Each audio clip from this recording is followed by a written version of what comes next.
ঘটনা কইম খেয়াল করিলাম মুসলমান। উহুদের ময়দানের মধ্যে যখন সোনার নবীজি গেলা, ওই জায়গার মধ্যে আল্লাহর রাসূল সাল্লাল্লাহু আলাইহি ওয়াসাল্লামের উপরে যখন তীর মারা শুরু করলা, মেঘর জড়ির লাগানো তীর আওয়াজ শুরু হইল।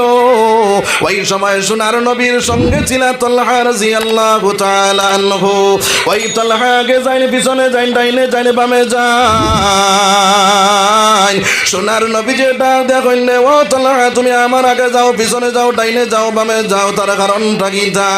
ও সময় তালহা ডাক দেখুন, ইয়া রাসূলুল্লাহ, ইয়া হাবিবাল্লাহ, আপনার উপরে যেভাবে মেঘর জড়ির লাগান তীর মারা শুরু হয়েছে, আমি আপনার আগে গেলাম, পিছনে গেলাম, ডাইনে গেলাম, বামে গেলাম, আপনার উপরে না পড়িয়া আমার উপরে পড়ে যায়।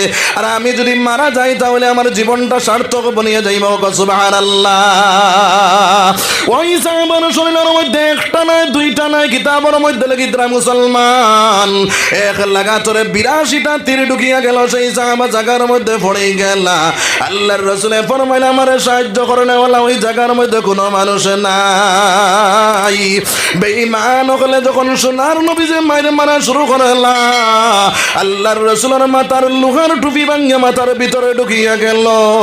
আল্লাহর রাসূলের দুইটা দান শহীদ হয়ে গেল। উহুদের ময়দানের মধ্যে সোনার নবী যে বেহুশ হইয়া পড়ে গেল। বাইরে ওই সময় এখানে উহুদের ময়দানের মধ্যে আওয়াজ উঠিয়া গেল, কুতিলা মুহাম্মদ, কুতিলা মুহাম্মদ, কুতিলা।